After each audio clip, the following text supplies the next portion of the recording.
মিথ্যা কিছু বলছেন? মিথ্যা কইতাছ না মানে?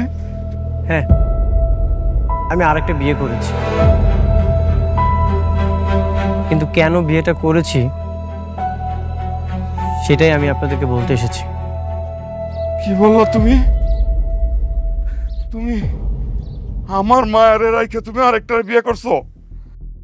আমরা তোমার এত বিশ্বাস করতাম, তুমি আমার মায়ের কপালটা পুড়াই দিলা। বাবা মা, আমি কেন বিয়েটা করেছি আপনারা আমার সব কথাটা শুনুন। আমার সব কথা শুনে আপনাদের যদি মনে হয় আপনারা আমাকে শাস্তি দিবেন, আমি মাথা পেতে নিব, আমি কিচ্ছু বলবো না। থাক, তোর মতো মিথ্যাবাদীর আর কোনো কথা শোনা লাগবে না। তুই একটা প্রতারক, তুই প্রতারণা করছিস, তুই এখান থেকে চলে যা। যা মেঘলা, প্লিজ তুমি আমার কথাটা বোঝার চেষ্টা করো। তুমি আমাকে একটা সুযোগ দাও, আমি তোমাকে সব কিছু বলতে চাই। কি বলবি তুই আর আমি কি শুনবো?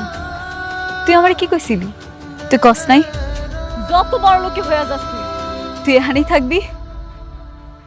7টা দিনও পার হইল না, ঠিকই কোটিপতির মেয়েরে বিয়া করে ফেলাইলি। আমি বাধ্য হয়ে বিয়েটা করেছি। তোর মতো জঘন্য মানুষ সব কিছু করতে পারে। তুই যে আমার স্বামী, সে নামটা আমি মিথ্যা ফেলাম।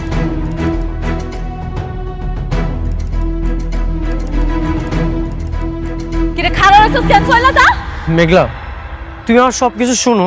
নির্লজ্জ বেহায়া, এখনো খারাপ আছিস? তুই যাবি না? আরে যাস না কেন? তুই যা। আরে তুই চইলা যা, তুই যা। সামনে তুই যাবি না। ওরে আমি আজকে মেঘলা।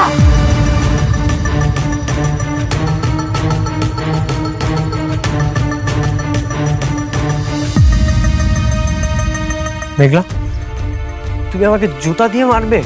তুই যা করছস তার জন্য তোর জুতা বিড়া করা উচিত, কিন্তু করুম না। কেন করুম না জানোস?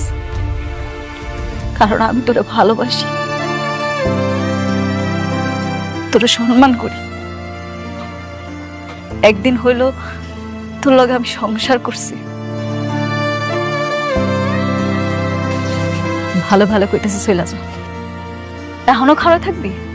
এখন আমার চেহারা দেখবি? তুই চইলা যা।